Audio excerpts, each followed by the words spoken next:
Chapter 105, Student Council President Election 2-6.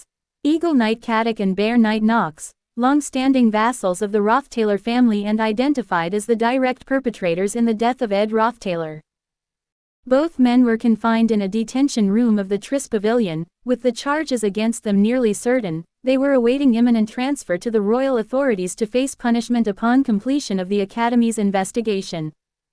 "Damn it," Caddick muttered a curse as he sat leaning against the wall of an old basement room, his arms bound behind him. He had gone to great lengths to acquire a highly poisonous and inscribed dagger at an exorbitant cost, having come all the way to distant Akan Island under the pretext of assisting Tanya with her work. The meticulously prepared assassination plan's exposure was beyond anything he could have imagined, essentially undone by Lucis' overpowering might, leaving him no room for response. Initially, Caddick did not fully understand Kreben's intent to go to such lengths to assassinate Ed after he had been expelled. Before taking on the role of secretaries to the royal serving Kreben, Caddick and Knox had served as knights to Ed, the heir of the family, and knew all too well how spoiled he had become since taking on that role. Could power indeed corrupt someone so easily? Drunk on the sweetness of being the heir, Ed had quickly revealed his true, corrupt nature. Even the always benevolent Duke Kreben had contemplated sending him to this place of learning for a chance at re-education. That matter with Sylvania was barely more than a year ago. Ed had caused trouble and was ultimately expelled. Now, why would there be an order to kill the former heir who had been dismissed from the family? Regardless, the two knights had no choice but to follow their orders. Duke Kreben was always wise and sagacious. Caddick. Across the wall, Knight Knox, similarly bound and leaning, addressed Caddick. "It seems, perhaps Duke Kreben's judgment was correct after all." Bear Knight Caddick heaved a sigh, his massive figure lying on its side. Caddick briefly closed his eyes upon hearing Knox's words, then nodded in agreement. Caddick and Knox were mighty warriors in their own right, with skills that were not easily surpassed. Indeed, if they were to use mere force, neither of them would have needed to attack Ed together. Ed Rothtaylor lackluster in both swordsmanship and magic, they had believed that even their basic capabilities would be sufficient to overwhelm him. Yet despite their anticipation, the plan failed, and both were taken down without accomplishing anything. Caddick was only able to kill Ed Rothtaylor because Ed had exposed his chest, allowing for a stab with the dagger. Caddick's hand still remembered the sensation of pushing the dagger through flesh. It was an unpleasant feeling. If he had lived and had such quick-wittedness and combat adeptness, even unfinished in his abilities, he indeed might have posed a significant threat to the Rothtaylor family. Quote, "Though there was no certainty that Ed harbored any hostile intentions or plotted against the family, the conviction that he could become a big problem if left unchecked was enough to feel justified." How exactly they came to be aware of Ed's situation in far-off Akan Island was a mystery, but eventually, it seemed Kreben's decision was right. Moreover, it wasn't just about abilities. The extent of his relationships, his network, appeared quite developed as well. Observing scenes like Yenica Fellover, the third-year top student who'd nearly burned out her spirit sensitivity summoning a high-ranking spirit, and Lucy Merrill, who'd run all the way to the Ophelius Hall in fury upon learning of Ed's death, all this made Caddick and Knox truly realize the significant presence of the man they had killed. If left alone, he might really have formed an independent faction and become a significant obstacle for the family. We might have been able to face him if things had been otherwise, but dwelling on such thoughts now is useless. Our real concern should be, somehow reporting all these events back to our Lord. Quote, Caddick and Knox, like mid-bosses during Sylvania's failure as a swordsman, remained steadfast and loyal. Despite the academic side's continued demands and threats to confess everything, the two knights remained silent. There was frustration for the investigators since there seemed to be no progress, and the looming threat of extreme punishment from the royal hand didn't break their silence. Miss Tanya. If there was one matter that troubled their hearts, it was Tanya Rothtaylor, who had been burdened with all the accusations. Initially, their plan was to carry out everything secretly, serve Tanya well, relieve her of her burdens once the work was done and then depart Sylvania. Now that things had become so twisted and Tanya was suffering the consequences, they couldn't help but feel remorse, but trapped in the corner of a cell, bound and waiting punishment, they had no means to apologize or atone. With no way to report to Krebin and no way to atone to Tanya, their hearts were heavy. Clang! That's when it happened. The sound of the lock being opened echoed. Was it already time for their meal? Turning towards the door, they expected to see a guard. But the person who entered wasn't a guardsman. Who are you? A young man, garbed in a rough leather tunic and a thin jacket, a face both had never seen before. The purse at his waist seemed so loaded with coins it jingled with every step, carrying around that much cash seemed suspicious. Just before they could ask his identity, the stranger lifted his index finger to his lips, making a quiet, shish, sound to keep them silent. Then, he drew a dagger and freed both men from their bonds, whispering to them cautiously. My name is Durin, a lackey from the Elk Trading Company. Quote, Elk Trading Company. At the mention of that name, Caddick and Knox exchanged puzzled looks. I understand your confusion. Why would someone from Elk Trading Company appear in such a place? Well, isn't it just like us to show up wherever there's the scent of money to be made? Someone was pulling strings from behind the scenes. It could be felt even though it was unseen. Regardless, Caddick and Knox refrained from speaking for now.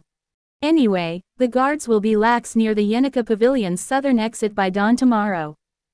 Head to the southern coast, and as you follow the shoreline, you'll find an old rowboat waiting. Quote, are we supposed to just trust your word? Do you have any other choice? They had no answer. Don't worry. Certain individuals stand to benefit from your escape amidst the commotion. That's all there is to it. Quote, Knox glanced subtly outside the slightly ajar door. A guard sat in the corridor, resting his spear in his lap while absent-mindedly gazing outside. A seemingly experienced guardsman, difficult to bribe with any amount of money, seemed uninterested. Of course, it was not Caddick's or Knox's concern. Asterisk. Living inside a cave in the cliffs was a period of intense training. The days spent at the camp, maintaining both wilderness and academy life, demanded the majority of time spent sustaining basic necessities.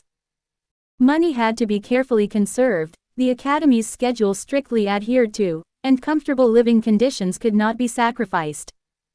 However, this brief period of hermetic life required less time and effort to sustain basic life needs. Yenica took care of their sustenance, and with no current obligation to participate in the academy's routine, coupled with leaving the camp unattended, it was a valuable time where the day could be entirely devoted to training. Wasting anything was not in my nature, let alone something as precious as time. This interval had to be used for truly meaningful advancement. And so, I committed to a routine of physical conditioning, sparring with spirits, and devouring magical tomes daily.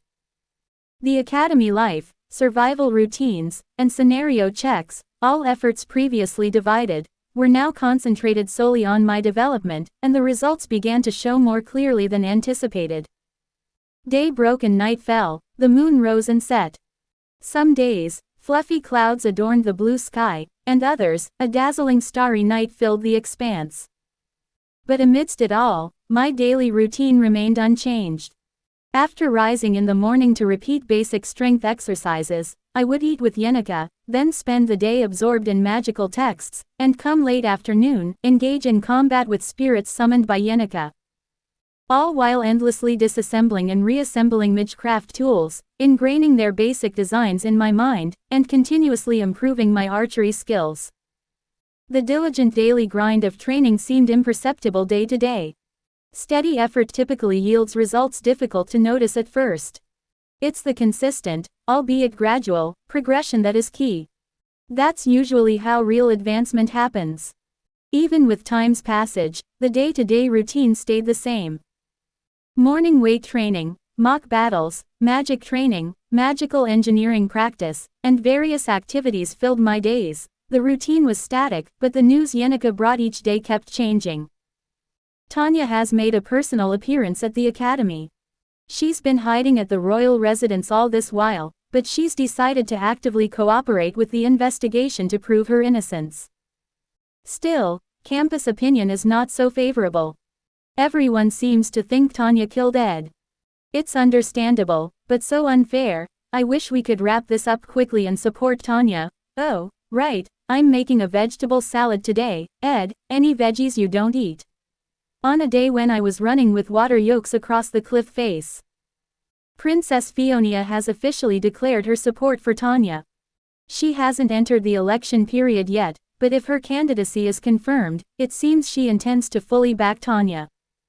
But, does that mean Princess Fiona won't run for election? Oh, right.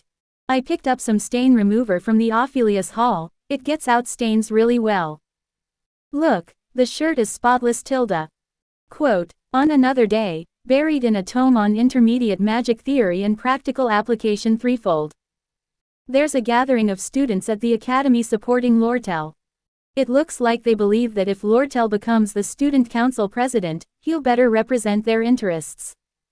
It makes sense. Lortel does have very meticulous vibes, and before any candidates are even confirmed, there's already a power struggle brewing.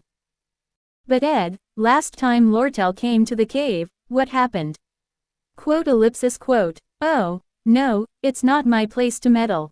On the day I salvaged what I could from the destroyed Dilheim hourglass, and spent the entire day drafting blueprints for another legendary magecraft tool, Gluck's Eye. Single quote. Look at this, Ed. I've got loads of leftover ingredients from the Dex Pavilion cafeteria. Quote. On a day I was lost in archery practice. Suddenly, turning to Yenica that day, something about the situation felt odd. There she was, dressed in an energetic blouse and a sky blue skirt, sleeves rolled up decisively. Was she about to start cooking, with a bandana tightly wrapped around her head? It was hard to tell whether she was the academy's top spirit master or a kitchen maid. The one who had contributed the most during this period of seclusion and intensive training, indisputably, was Yenica. The realization struck me hard in the chest. Looking at Yenica like this, one could almost be misled into thinking she had wings on her back. While I brushed my face with my hand and gathered my peculiar emotions, Yenica waited with a smiling face, as if she expected me to say something. I couldn't just wipe my mouth and pretend I hadn't received such extensive help. That would be too conscience-stricken. Yenica. Is there anything you want?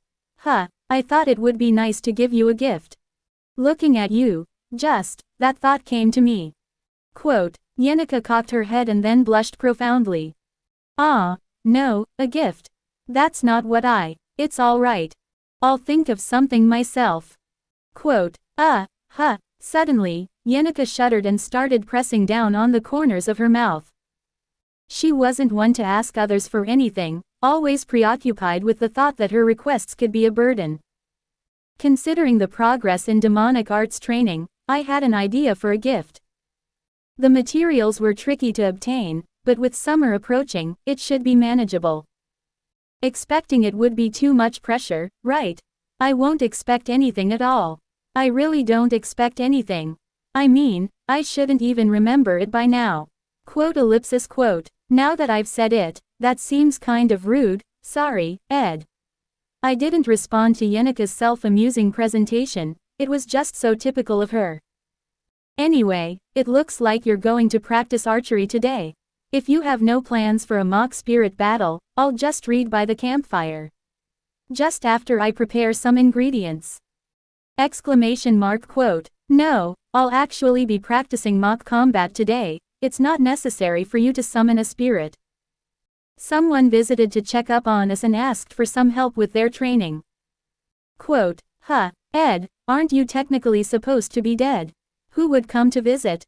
Then, emerging from inside the cave, dusting off his clothes, was a young man. Dressed neatly in a uniform, his long hair cascading down to the nape of his neck. It's been a while, Senior Yenica.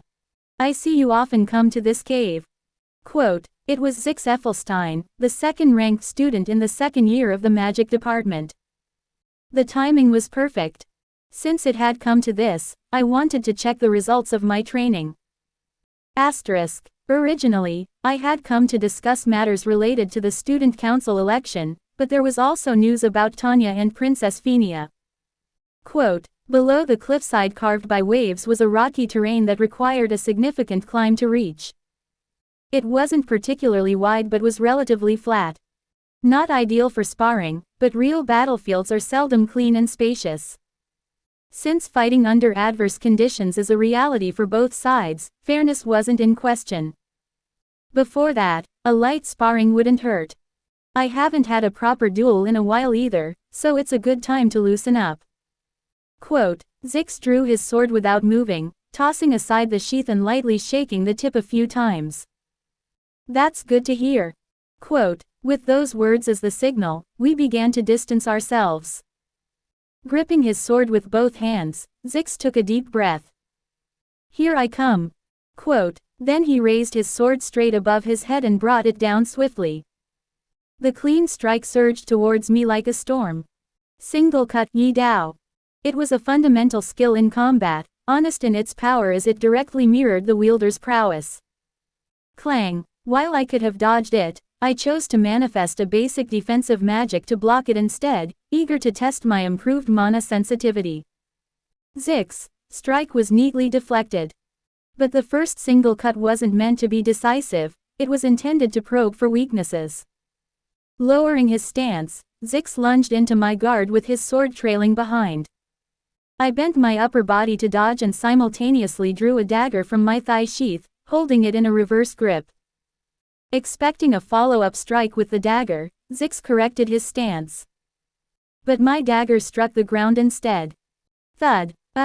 Burst. Spell ignited from where the dagger was embedded. Boom. A typical spirit-style ambush, but Zix, with his keen battle sense, already leapt back, creating distance the moment he realized the target was the ground. Blaze. The rising smoke was cleared with a single sword slash, and Zix closed the distance again. No, it was feigned. As I quickly drew my bow to counter, Zix halted his leap. The movement defied physics, as though reversing inertia itself, with direction and momentum at complete odds. This remarkable feat, at the core of it lay the use of psychokinesis to forcibly redirect bodily motion. Such precise control during urgent combat is no easy feat, surpassing simple theory and capability. It requires extensive experience, much like that gained through many practical encounters. Intermediate spell, Ice Spear. Not one, but 3 manifested. Confident he could handle them, Zix released them mercilessly. Simultaneously, he manifested the flow for another spell. Clang, clang, clang. I narrowly avoided the ice spears and detected the mana surrounding Zix's body. Given he was undertaking chanting, the spell was distinctly serious. Whatever it was, preventing its manifestation would render it meaningless. I swiftly took up my great bow, discharging 3 magic arrows. Crack! Zix dispersed his mana and ducked swiftly, avoiding the attack. Then, from where the arrows struck the ground, a water source manifestation sprang to life.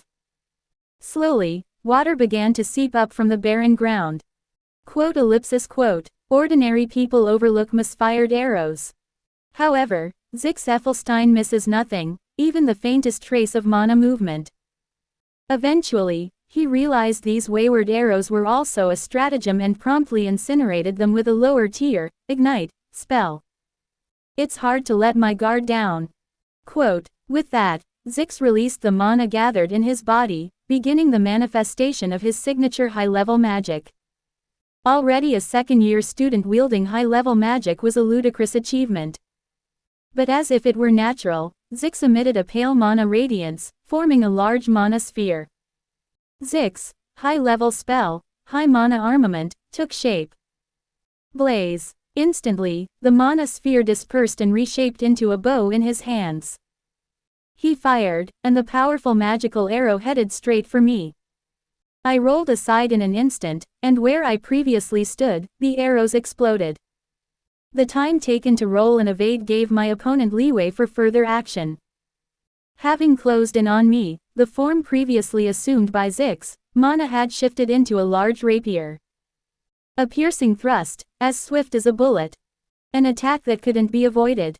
Blaze. Arg. However, the wind that enveloped me repelled Zix. He collided with a distant rock and struggled to his feet. The passive skill of a high-tier wind spirit, blessing of the surging winds.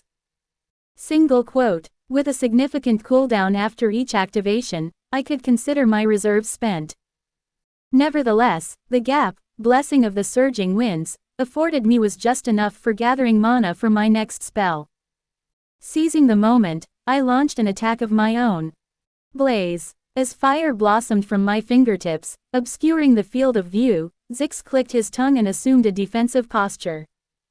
I seized the opportunity to fire arrows, but even with his vision nearly impaired, Zix read the flow of magic and deflected them all.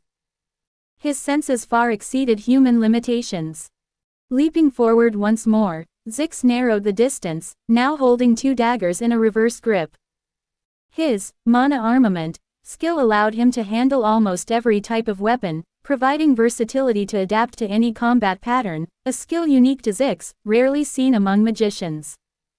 Clang, clang, crackle. My hastily summoned basic protective magic shattered under 2 strikes. Zix attempted to exploit the gap, but I swiftly manifested a wind blade right in front of his face. Of course, Zix deflected it cleanly. Clang, yet that brief moment was enough. Unfortunately for him, the surroundings had turned into a waterlogged battlefield. The barrage of magical arrows I unleashed was numerous. He likely failed to anticipate a counterattack amid the tense situation. From behind Zix, the lioness spirit Leisha lunged to bite at his shoulder, her jaw wide open. But what ended up in Leisha's mouth was not his shoulder but Zix's dagger, quickly drawn for defense. Crackle. Zix had already sensed it the moment he parried the attack. This assault by Leisha was merely a feint, meant to create an opening.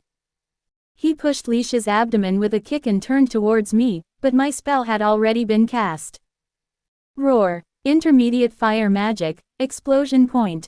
Single quote. Few intermediate spells could match its casting speed, a rapid fire magic. Blaze. With that, Zix was blown away, slamming into a rock. Thud. A cloud of dust rose, and intermittent coughing broke the silence. Indeed, you are impressive. Keeping my guard down against you is not an option, Senior Ed. Quote. With a few coughs, Zix managed to stand up feebly. So, I'll get serious now. Quote. Thud. The renewed aura of mana enveloped Zix. The second high-tier spell, Mana Armament, Convergence, layered over the mana sphere. The mana stream split and converged again, buzzing with energy, then transformed into a mighty lance in Zix's grasp. Handling all sorts of weapons, Zix's favorite was the lance. Composed of a torrent of magical energy, the massive weapon was known as the Lance of Flora. Single quote. A single sweep stirred up a storm around it. The bluish-green mana began enveloping his body.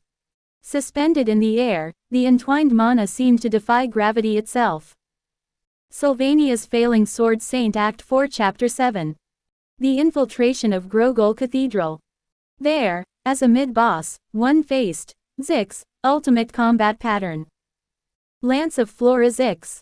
Single quote. Huff. I exhaled sharply and steadied myself, prepared for what was to come. If you want to have more videos like this, then like and subscribe to my channel and have a nice day or evening or night. I will see you soon.